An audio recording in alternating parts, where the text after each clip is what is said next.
My girlfriend said, "My friends and I have a roast tradition. Don't be so sensitive." I smiled. I can take a joke.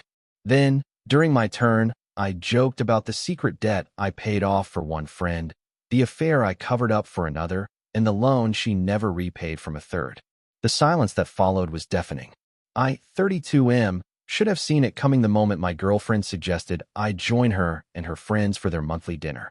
She told me they had this tradition where they roasted each other, all in good fun, and that it would be a great way for me to really bond with her inner circle. I'd been with her for nearly 2 years, and while I'd met her friends before, I'd never been invited to one of these dinners. She made it sound like some kind of initiation, a sign that our relationship was getting serious. I agreed because I wanted to make her happy. I'd noticed lately that she seemed distant, like something was bothering her, and I thought maybe this was her way of pulling me closer into her world. So I showed up that Friday night at the upscale Italian restaurant her friend had picked out, wearing my best casual blazer and ready to laugh at myself if that's what it took. The table was set for 6. My girlfriend sat beside me, and her 3 closest friends filled the remaining seats. They were women she'd known since college, the kind of tight-knit group that finishes each other's sentences and has a decade of inside jokes. I'd helped each of them at various points over the past 2 years, little favors here and there that my girlfriend had asked me to handle. I never minded. That's what you do when you care about someone. Dinner started pleasantly enough. We ordered wine, shared appetizers, and the conversation flowed easily. Then, about halfway through the main course, my girlfriend tapped her glass with her fork and announced it was time for the roast. Everyone perked up, grinning like this was the highlight of their month. The first friend went after the second one, making jokes about her terrible taste in men and her habit of dating guys who still lived with their parents. Everyone laughed, including the target, who fired back with a comment about the first friend's failed attempts at becoming a yoga influencer. It was sharp but playful, the kind of teasing that only works when everyone's in on the joke. Then they turned their attention to my girlfriend. They made cracks about her controlling nature, her obsession with planning everything down to the minute, and her inability to let anyone else pick a restaurant. She laughed along, though I could see a tightness around her eyes that suggested she didn't find it quite as funny as she was pretending. Then it was my turn. My girlfriend started. She told the table about how I always insisted on being the one to handle things, how I couldn't let anyone else take care of a problem without stepping in. She said I had a savior complex, that I probably got some kind of rush from being the guy everyone leaned on. Her friends laughed, nodding like they'd noticed this about me too. Then the first friend jumped in. She said I was probably one of those guys who kept a mental ledger of every good deed, waiting for the right moment to cash in. She said I seemed like the type who'd bring up a favor 6 months later just to win an argument. The table erupted in laughter. The second friend added that I was probably too nice, that nice guys like me always had some kind of agenda.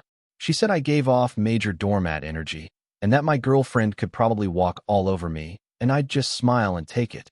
More laughter. The third friend delivered the final blow.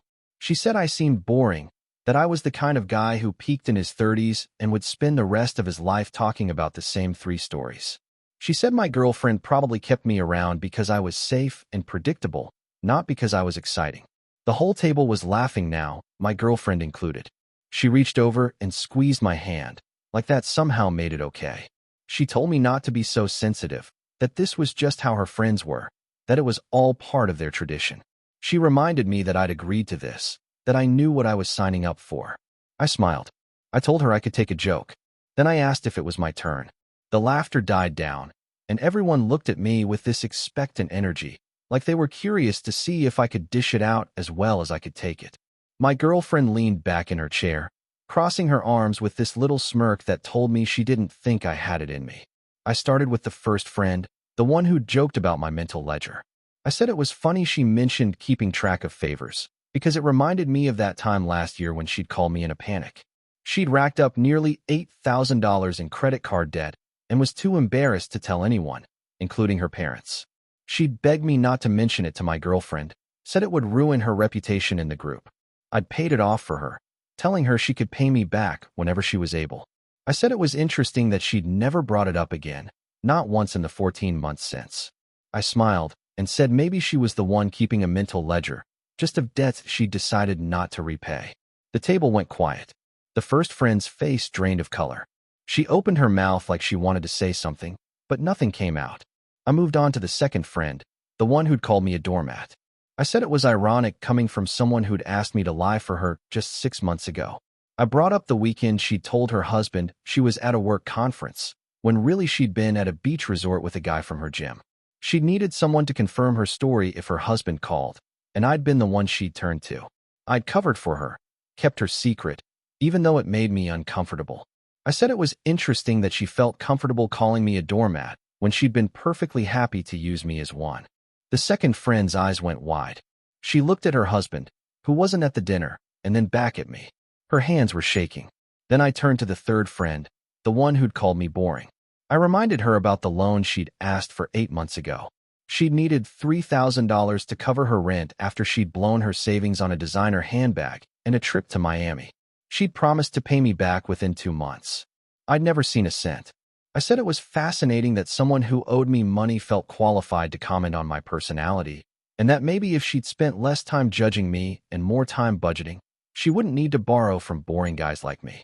The third friend looked like she'd been slapped. She stared down at her plate, unable to meet anyone's eyes. Finally, I looked at my girlfriend. I told her it was interesting that she'd laughed the hardest at all the jokes about me, especially the ones about being too nice and keeping a mental ledger. I said it made me wonder if she'd told her friends to go after me. If this whole dinner had been some kind of test to see how much I'd tolerate. I said I'd spent 2 years being there for her and her friends, handling their problems, keeping their secrets, and never asking for anything in return. And this was how she'd chosen to repay me. The silence that followed was deafening. No one laughed. No one spoke. My girlfriend stared at me like she didn't recognize me, her face a mixture of shock and anger. I stood up, pulled out my wallet, and dropped enough cash on the table to cover my portion of the meal. I told them to enjoy the rest of their dinner, that I hoped their roast tradition continued to bring them closer together. Then I walked out. My phone started buzzing before I even reached my car. My girlfriend was calling, texting, demanding I come back so we could talk. Her friends were messaging too, a mix of anger and defensiveness. The first friend said I'd humiliated her, that I had no right to bring up something she'd told me in confidence. The second friend said I was a terrible person for airing her private business. The third friend said I was petty and vindictive. I ignored all of them and drove home. Update 1. The fallout started almost immediately. My girlfriend showed up at my apartment the next morning, pounding on the door and demanding I let her in. I opened it because I knew she wouldn't leave otherwise. She stormed in, her face red and blotchy from crying, and started yelling before I could even close the door. She told me I'd ruined everything, that I'd embarrassed her in front of her closest friends, that I'd crossed a line by bringing up things that were told to me in confidence. I asked her if she thought her friends had crossed a line by tearing me apart for entertainment. She said it wasn't the same, that I'd agreed to participate, that I knew what I was signing up for. I told her I'd agreed to light teasing, not a coordinated character assassination. I said there was a difference between joking about someone's quirks and attacking their fundamental worth as a person. She said I was being dramatic, that her friends were just having fun, that I should have known better than to take it personally. I asked her if she'd put them up to it. She hesitated, and that hesitation told me everything I needed to know. She admitted she'd mentioned to them that I could be a little too nice sometimes, that I had a tendency to insert myself into other people's problems. She said she'd thought it would be funny if they teased me about it, that it might help me loosen up. I asked her if she understood that she'd essentially told her friends to humiliate me. She said I was twisting her words, that she'd never intended for it to go that far. I told her that intent didn't matter when the result was me sitting at a table being called boring, predictable, and pathetic while she laughed along. She started crying then, saying I'd changed, that the person who walked out of that restaurant wasn't the man she'd fallen in love with. I told her maybe she'd never really known me at all. Maybe she just liked having someone around who'd solve her problems and never push back. She left after that, slamming the door hard enough to rattle the frame. Her friends started reaching out individually over the next few days. The first friend sent a long message saying I'd betrayed her trust, that she'd confided in me during a vulnerable moment and I'd weaponized it against her. She said she'd never forgive me. I didn't respond. The second friend sent a shorter message, more defensive than apologetic. She said what I'd done was worse than anything she'd said at the dinner, that I'd potentially destroyed her marriage over a joke. She said she hoped I was proud of myself. I didn't respond to her either. The third friend was the only one who seemed even remotely self-aware. She sent a message acknowledging that the roast had gone too far, but said that didn't excuse what I'd done. She said I'd humiliated all of them, and that she didn't know how to move forward from this. She also mentioned she'd Venmo me the $3,000 she owed, and within an hour, the money appeared in my account. My girlfriend texted me every day for a week, alternating between anger and pleading. She said we needed to talk, that we couldn't just throw away 2 years over one bad night. I told her that one bad night had revealed what she really thought of me, and that I wasn't interested in being with someone who found me boring and predictable, but useful enough to keep around. She said I was being unfair, that relationships required forgiveness and compromise. I said forgiveness required genuine remorse, and that I hadn't heard a real apology from her or any of her friends. She stopped texting after that. Update 2. 3 weeks passed before I heard from her again. This time, it wasn't a text or a phone call. She showed up at my apartment with the first friend in tow, both of them looking exhausted and tense. I almost didn't let them in, but curiosity got the better of me. My girlfriend started by saying they'd come to apologize. The first friend nodded, her arms crossed tight over her chest like she was holding herself together. My girlfriend said they'd spent the past few weeks talking about what happened, that they'd realized the roast had been cruel, and that they'd taken things too far. I asked if this was a real apology or if they were just here because they felt bad about the consequences. My girlfriend insisted it was real, that she'd had time to think about how she'd treated me, and that she regretted it. The first friend mumbled something about being sorry for what she'd said, though she still wouldn't look me in the eye. I asked about the other 2 friends. My girlfriend said the second friend was dealing with her own situation and wasn't ready to apologize yet. Apparently, her husband had started asking questions after the dinner, suspicious about why the mood had shifted so dramatically. My girlfriend didn't know if the second friend had confessed or not, but she said their marriage was rocky. The third friend, according to my girlfriend, had been the most affected by what happened. She'd sent the money back, but had also told the rest of the group that she didn't want to be part of their friend circle anymore. She'd said the whole situation had made her realize how toxic their dynamic was, and that she needed distance. I told my girlfriend I appreciated her coming by, but that an apology didn't fix what had been broken. She asked if there was any chance we could work through this, if I'd be willing to go to couples therapy or at least try to rebuild what we'd had. I told her the truth.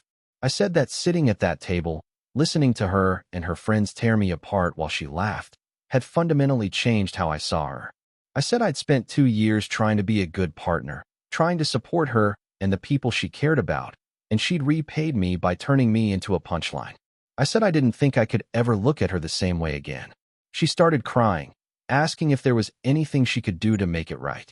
I told her some things couldn't be fixed, and that this was one of them. The first friend finally spoke up, saying I was being stubborn and holding a grudge, that everyone made mistakes. I told her she was welcome to her opinion, but that my decision was final. They left after that. My girlfriend sent one final text the next day, saying she'd always care about me and that she hoped I'd find happiness. I didn't respond. Update 3. It's been 2 months since that dinner, and my life has changed in ways I didn't expect. I've started therapy, not because I think I did anything wrong, but because I wanted to understand why I'd let myself be treated that way for so long. My therapist has helped me see that I have a pattern of prioritizing other people's needs over my own, and that I'd been doing it with my girlfriend and her friends without even realizing it. I've also started setting boundaries in other areas of my life. I've stopped saying yes to every favor, stopped letting people take advantage of my willingness to help. It's been uncomfortable at first, but it's also been liberating. The second friend's marriage did fall apart. I heard through a mutual acquaintance that her husband found out about the affair and filed for divorce.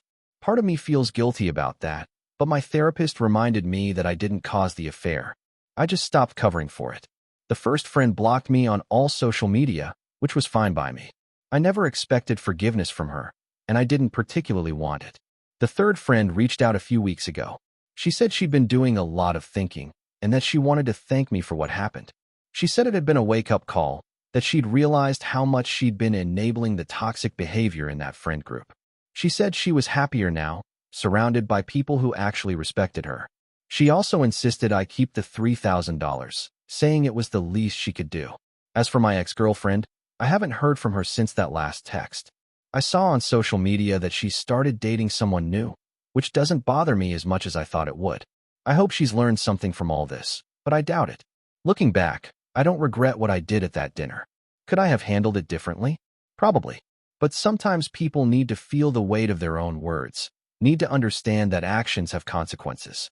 They spent years treating me like a resource to be used and discarded, and when I finally stood up for myself, they couldn't handle it. I've learned that being nice doesn't mean being a doormat, and that standing up for yourself doesn't make you a bad person. I've learned that the people who truly care about you won't laugh when you're being torn down. And I've learned that walking away from toxicity, even when it's hard, is sometimes the kindest thing you can do for yourself. I'm doing better now. I'm building a life that doesn't revolve around fixing other people's problems or seeking validation from people who don't value me. I'm focusing on myself, my career, my actual friends who treat me with respect. And for the first time in a long time, I feel like I'm exactly where I'm supposed to be.